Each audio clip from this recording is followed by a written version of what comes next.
Welcome to Wilmington, Delaware, with its row houses and historic district. Just spend some time here, wandering around, talking to the locals. It doesn't take long to hear a familiar phrase. I have known the Bidens for a long time. August Muzzy, or Muzz as everyone calls him, has spent a lifetime bent over the grill at Angelo's Luncheonette. It's in a neighborhood called the Old 40 Acres. All his customers, it seems, are friends. And in the back, with all the Elvis paraphernalia, Muzz pulls out some of the tributes former Vice President Joe Biden has sent him over the years. Every time he ran for the Senate, he would always come in here and we would do shots, like publicity shots, and we would be in a lot of his pamphlets and all that, which was also a nice thing.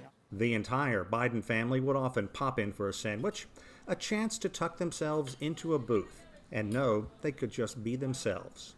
Catherine Maxwell worked on Biden's first campaign back in 1972. He was someone that I think once you met him for the very first time, you were a Joe Biden fan. Hey guys! Some stories here are legendary, like the fact Biden took the train home from D.C. every evening because he wanted to see his children.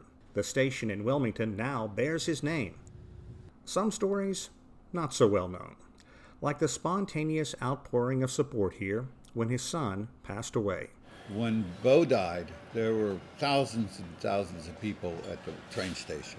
And that's when I learned that grief can bring a community together.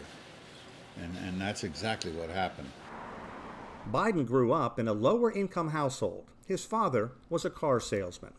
In his late teens, the former vice president worked as a lifeguard at this pool, which is now also named for him. Back then, this was a black neighborhood. His old friend, Richard Mouse Smith, says Biden was a skinny white kid trying to keep gang members in line. What did Mouse and others teach Biden? Surviving, how to love yourself, how to respect each other, how to know that there's a bunch of people that got your back. Biden has had his share of missteps during his political career. He was one of 61 senators that supported a 1994 crime bill that mandated stiffer sentences for those who broke the law. Biden is also accused of exaggerating his effort in the push for civil rights. And he said this on a popular morning radio show with host Charlemagne. You got more questions, but I tell you, if you have a problem figuring out whether you're for me or Trump, then you ain't black. The blowback was instant. Many African Americans believing Biden was taking black votes for granted or wasn't worthy of their support. Mouse says the comment is taken out of context, and he says the young Biden was constantly taking heat from whites for having black friends. And they used to tease him about, all you black, all you white. And that's where he got that concept on, if you black and you don't vote for me, then you must not be black.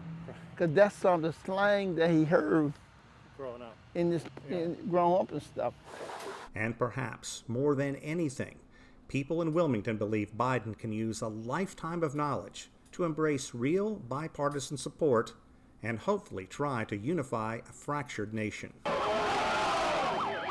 With the nation still shocked and angered by the assault on the U.S. Capitol by Trump supporters, Biden will need to summon all the skills he has honed during his nearly 4 decades of work in Washington when he moves into the White House. Over the years, Biden has shown the ability to cross the aisle and work with Republicans.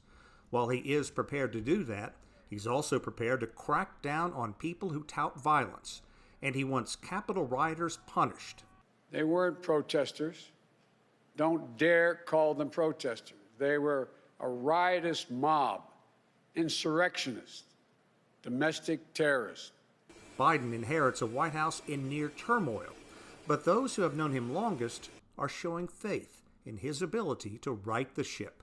If he's not the one, I could not tell you anyone else that I would rather see get in there to bring the country back together. Sean Caleb's CGTN, Wilmington, Delaware.